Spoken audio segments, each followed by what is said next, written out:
साथियों, welcome back. आप सभी लोगों का बहुत बहुत स्वागत है मेरे यूट्यूब चैनल पर। सभी को सुप्रभात, नमस्कार। आप लोग जहां होंगे स्वस्थ होंगे, सुरक्षित होंगे। चलिए शुरू करते हैं एक नए सप्ताह की एक नए क्लास के साथ। और आज हम लोग इस मॉर्निंग सेशन में देखेंगे 4 अक्टूबर से संबंधित महत्वपूर्ण घटनाक्रमों के बारे में, जिसमें राष्ट्रीय, अंतर्राष्ट्रीय, विज्ञान, खेल या साइंस क्षेत्र से जो भी न्यूज है उसको मैंने यहाँ कलेक्ट किया। और निश्चित तौर पर यह ऐसा क्लास है आज का कि एक आध सवाल इससे जरूर पूछा जाएगा आने वाले एग्जाम में। तो चलिए शुरू करते हैं। जो पहली बार देख रहे हैं चैनल को वो जरूर सब्सक्राइब करें, वीडियो को लाइक करें और अपने सभी ग्रुप में जरूर शेयर करें। और क्वेश्चन आवर का प्रिपरेशन पहले दिन से करते रहें। सोमवार से शनिवार तक जो भी करंट अफेयर होता है उसका जरूर प्रिपरेशन करें, अपना एक नोट्स बनाएं और उसके हिसाब से उसको तैयारी को एक मुकम्मल स्थान दे। तो चलिए शुरू करते हैं आज का करंट अफेयर। पहला एक इंपॉर्टेंट न्यूज है, सामाजिक न्याय एवं अधिकारिता मंत्रालय। इससे बहुत न्यूज आ रहा है, ध्यान रखना कि मंत्रालय मुख्य रूप से एससी एसटी लोगों के लिए काम करती है। तो ध्यान रखना है, सामाजिक न्याय एवं अधिकारिता मंत्रालय ने Ambedkar social innovation and incubation mission, नाम याद रखना है, योजना, मिशन, ये सब बहुत पूछा जा रहा है एग्जाम में। यूपीएससी का कल एग्जाम हुआ था पीटी का, उसमें भी योजना से काफी सवाल पूछा गया है, तो इसको ध्यान रखना है।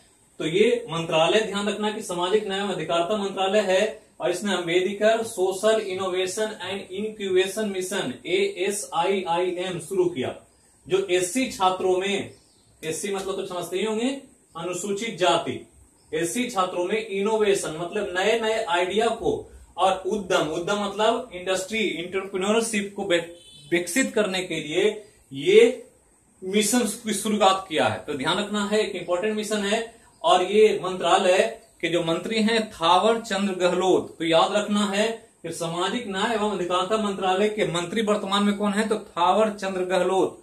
तो ये ध्यान रखना है, उन्हीं के मंत्रालय के द्वारा ऐसे ऐसे काम एससी लोगों के लिए या एसटी लोगों के लिए किया जा रहा है।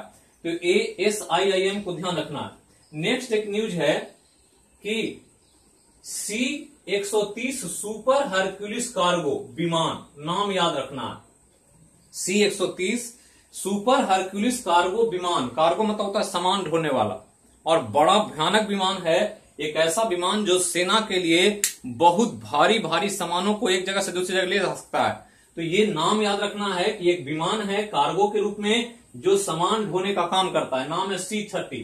कह रहा है कि विमान के भारतीय बेड़े, भारत का जो बेड़ा होता है, बेड़ा में कई जहाज होते हैं, 6, 7, 5, 6 का जहाजों का ग्रुप होता है, उसको जहाजी बेड़ा कहते हैं। तो C-130 के भारतीय बेड़े जो भारत में काम कर रही है, उसके लिए अमेरिका के साथ $90 बिलियन का समझौता हुआ है। तो ध्यान रखना है, $90 बिलियन का समझौता अमेरिका के साथ हुआ है, ताकि इस बेड़े की जो भी जरूरत है, मान लीजिए जहाज में कोई पार्ट्स चाहिए, कोई उपकरण चाहिए या उसकी कोई भी सेवा चाहिए, तकनीकी कोई प्रॉब्लम है तो उसको ठीक करना है, तो उसके लिए भारत और अमेरिका के बीच $90 बिलियन का समझौता हुआ है। इसलिए कि ये C-130 सुपर हरक्यूलिस कार्गो विमान का निर्माण अमेरिका ही करता है और अमेरिका से भारत लेता है। इसलिए भारत को अमेरिका ने इसके सारे सुविधा संपन्न चीजों को उपलब्ध कराने का एक समझौता किया $90 बिलियन का। तो ये ध्यान रखना है C-130 सुपर हरक्यूलिस कार्गो विमान के बारे में।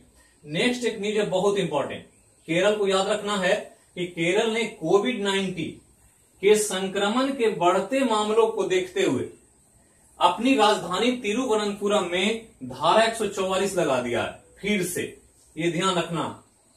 और ये अनुमान किया जा रहा है कि आने वाले समय में जो ठंड गिरने वाला है तो देश में कोरोना का प्रभाव एक बार फिर से दिखाई पड़ेगा, और इसके चलते कुछ न कुछ नए स्टेप्स लेने होंगे गवर्नमेंट्स को, हेल्थ सेक्टर को। तो इस तौर पर केरल एक पहला काम किया है कि धारा 144 लगा दिया। कहां, तो तिरुवनंतपुरम मतलब अपनी राजधानी में, केरल की राजधानी तिरुवनंतपुरम है। और धारा 144 लगने का अर्थ क्या होता है कि कहीं भी 5 लोग एक साथ एकत्रित नहीं हो सकते हैं। तो ये ध्यान रखना है कि एकत्रित नहीं हो सकते हैं। इसी के चलते ये लगाया गया ताकि संक्रमण को रोका जा सके, क्योंकि संक्रमण इधर बहुत तेजी से बढ़ रहा है और प्रतिदिन 1,1200-1,300 लोगों की मौत हो रही है। और ये मौतें भारत में दुनिया में सबसे ज्यादा हो गई। अमेरिका को भी पीछे छोड़ दिया है भारत ने मौत के मामले में, लेकिन मोर्टेलिटी रेट कम है, इसलिए एक थोड़ा सा सुकून की बात है कि मोर्टेलिटी रेट में भारत अमेरिका वगैरह से नीचे है, मतलब 100 में मरने वाले की संख्या कम है। इसी के चलते थोड़ा सा हम लोग केयरलेस हो गए हैं, ये ध्यान रखना है। तो ये ध्यान रखना है कि केरल में ही भारत के अंतर्गत पहला कोविड का संक्रमण मिला था और भारत में केरल ऐसा राज्य हुआ जो अपनी राजधानी में फिर से धारा 144 लगा दिया, जो 31 अक्टूबर तक लागू रहेगा। तो पूरे महीने धारा 144 लगा रहेगा राजधानी तिरुवनंतपुरम में, ध्यान रखना। आगे चलें तो भारत अपने पड़ोसी देश मालदीव, भारत के नीचे मालदीव है, हम पढ़ते हैं ज्योग्राफी में हिंद महासागर के क्षेत्र में।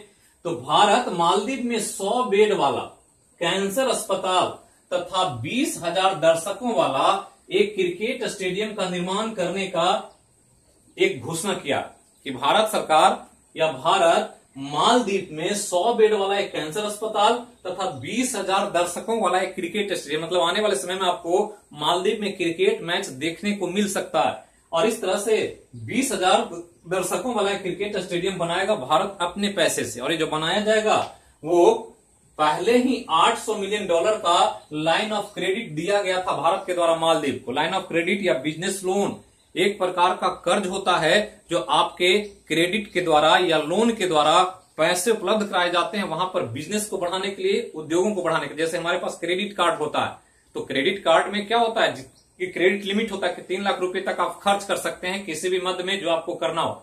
तो उसी तरह से भारत ने इसको $800 मिलियन का क्रेडिट दे रखा है और इसी पैसे से यहां एक 100 बेड वाला कैंसर अस्पताल और एक क्रिकेट स्टेडियम का निर्माण किया जाएगा जिसकी क्षमता 20,000 दर्शकों की होगी। तो ध्यान रखना है, तो इंपॉर्टेंट है, आपके एग्जाम के लिए मालदीव पूछा जा सकता है। नेक्स्ट एक न्यूज है बहुत बड़ा, अमेरिकी राष्ट्रपति डोनाल्ड ट्रंप जो कोरोना से संक्रमित हो गए हैं, काफी चर्चा हो रही है। अमेरिका में राष्ट्रपति चुनाव भी होने वाला है नवंबर में, तो डोनाल्ड ट्रंप काफी एक्टिव हैं चुनाव को लेकर के, लेकिन इनको संक्रमण कोरोना पॉजिटिव पाया गया है और इसके चलते कोविड-19 से इलाज किया जा रहा है। इनका जो इलाज किया जा रहा है वो तकनीक का नाम एंटीबॉडी कॉकटेल का प्रयोग किया जा रहा है, ये ध्यान रखना। तो पूछ दे सकता है, चूंकि अमेरिकी राष्ट्रपति दुनिया के सबसे पावरफुल व्यक्ति हैं और वो कोरोना से संक्रमित हैं और उनका इलाज जो किया जा रहा है उसके लिए किस तकनीक का प्रयोग होता है? Antibody cocktail. कॉकटेल मतलब क्या होता है? तो जो दारू पीते होंगे आप लोग, सबको पता होगा कॉकटेल क्या होता है। तो कॉकटेल होता है मतलब दो चीज को मिला देना। जब दारू पीने बैठते हैं और एक ब्रांड का बोतल खत्म हो जाता है और फिर भी पीने की तलब नहीं खत्म होती है तो दूसरा ब्रांड भी मंगा लेते हैं। जब दो ब्रांड को मिलाकर कोई पीता है दारू तो कहते हैं कॉकटेल हो गया, तो नशा बहुत चढ़ता है। एक दारू एक ब्रांड पिएंगे तो कम नशा चढ़ेगा और दो दारू को मिला देंगे एक साथ, मतलब एक कोई पी ले स्कॉच पी ले, दूसरा शैंपेन, और दोनों को मिलाकर पिए तो बहुत ज्यादा नशा चढ़ता है। इसलिए लोग ज्यादातर कॉकटेल पीते हैं। कॉकटेल जल्दी बर्दाश्त नहीं होता है लोगों को, तो वही स्थिति यहां पे है। नॉर्मली एक एंटीबॉडी का प्रयोग हो रहा था लेकिन यहां पर दो एंटीबॉडी को मिला करके इलाज हो रहा है डोनाल्ड ट्रंप का। तो ध्यान रखना है कि ये कॉकटेल एंटीबॉडी मतलब दो एंटीबॉडी को मिला करके एक बनाया गया ताकतवर एंटीबॉडी जो कोरोना के कोविड-19 के प्रोटीन को नष्ट करे और इसके वायरस को खत्म कर दे ताकि वो बीमारी ठीक हो जाए। तो ये एक बड़ा अचीवमेंट है इसके तौर पर। इसके लिए 2-3 कंपनियां काम कर रही है। रीजेनरेका नाम की कंपनी है, ग्लास्को स्मिथ क्लाइन विचन है और इलाई लिली, 3 कंपनी ये एंटीबॉडी कॉकटेल का निर्माण में काम कर रही है और इसी के द्वारा डोनाल्ड ट्रंप का इलाज हो रहा है। तो ध्यान रखना है। आगे चलते हैं, एक न्यूज है डिफेंस सेक्टर से, सतह से सतह पर मार करने वाला, सरफेस टू सरफेस सौर मिसाइल, नाम याद रखना है। कौन मिसाइल? तो सौर मिसाइल का एपीजे अब्दुल कलाम द्वीप से सफल परीक्षण किया गया, ये ध्यान रखना। तो ये मार करता है कहां से कहां? सतह से सतह, सरफेस टू सरफेस, मतलब जमीन पर से छोड़ेंगे और जहां पर गिरेगा जमीन पर वहां पर वो मार करेगा। तो ऐसे मिसाइल को सरफेस टू सरफेस मिसाइल कहा जाता। नाम है सौर और ये एक बहुत ही अच्छा मिसाइल है भारत का जो परमाणु हथियारों को ले जाने में सक्षम है। और इसका एपीजे अब्दुल कलाम, जिसका पहले नाम व्हीलर द्वीप था, उड़ीसा के भुवनेश्वर से लगभग 150 किलोमीटर दूर एक द्वीप है जो इंटीग्रेटेड टेस्टिंग रेंज है, मतलब वहां से मिसाइलों का परीक्षण अक्सर किया जाता है। तो ध्यान रखना है कि एपीजे अब्दुल कलाम द्वीप से यह सफल परीक्षण किया गया और ये ध्यान रखना कि स्मारक क्षमता सौर की 700 से 1000 किलोमीटर है। ये मार कर सकता है 700 किलोमीटर से लेकर 1000 किलोमीटर, जबकि वहन क्षमता 200 से 1000 किलोग्राम है। मतलब 200 किलोग्राम से लेकर 1000 किलोग्राम तक वजन ले जा सकता है अपने साथ। एक बहुत अच्छा अचीवमेंट है भारत सरकार का या भारतीय सेना का। नेक्स्ट एक इंपॉर्टेंट न्यूज आर्थिक जगत से कि सुप्रीम कोर्ट ने कहा कोविड-19 के दौरान घोषित किए गए किस्त स्थगन के तहत 2 करोड़ तक कर्ज पर 6 महीने ब्याज नहीं लगेगा। यह कहना है सुप्रीम कोर्ट का आदेश आया।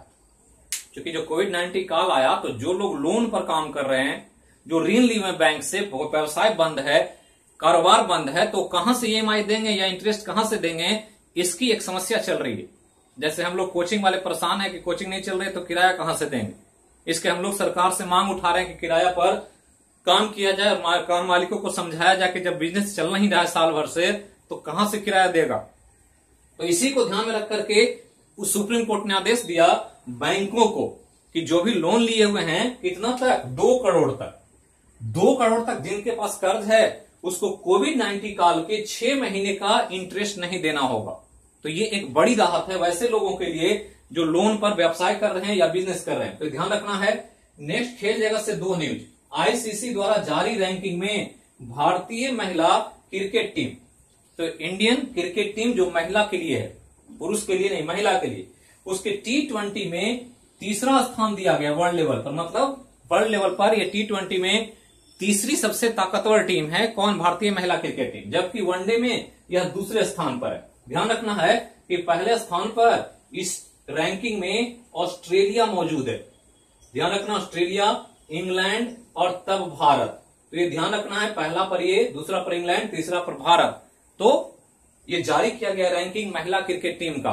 तो T20 में तीसरे स्थान पर, वनडे में दूसरे स्थान पर, ध्यान रखना है। जबकि एक न्यूज में MS धोनी से संबंधित कि आईपीएल जो चल रहा है अभी, आईपीएल का 13वां संस्करण यूएई में, उसमें सर्वाधिक मैच, मतलब आईपीएल अभी तक 13 संस्करण, मतलब 13 आईपीएल खेले गए और 13 आईपीएल में सबसे ज्यादा मैच 194 मैच खेल करके रिकॉर्ड बना दिया किसने? MS धोनी ने। तो पूछ सकता है कि आईपीएल में सर्वाधिक मैच खेलने वाला खिलाड़ी कौन? तो MS धोनी। जबकि इसके पहले यही रिकॉर्ड सुरेश रैना के नाम था।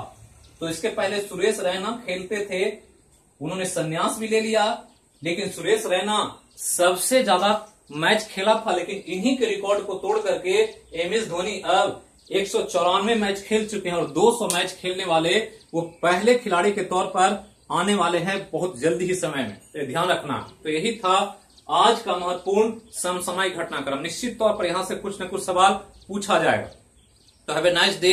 आपका दिन मंगलमय हो, जहां रहें स्वस्थ रहें, सुरक्षित रहें, अपने और अपनों का ख्याल रखें। फिर मिलेंगे शाम के क्लास में और रात्रि के एक क्वेश्चन आवर में, जो साइंस का क्वेश्चन आवर होगा, जिसमें फिजिक्स, केमिस्ट्री, बायो या विज्ञान के जनरल ऐसे जो नए नए चीज आ रहे हैं, एंटीबॉडी कॉकटेल, ऐसे क्वेश्चन आपके लिए रहेंगे, उसको ध्यान रखना है। तो क्वेश्चन आवर जरूर भाग लें और शाम के विषय में केमिस्ट्री का क्लास होगा, उसको भी ज्वाइन करें 4 बजे से। तो थैंक यू। फिर मिलते हैं एक नए क्लास में एक नए टॉपिक के साथ। जहां रहें स्वस्थ रहें, बोलिए जय हो मैया की। Thank you.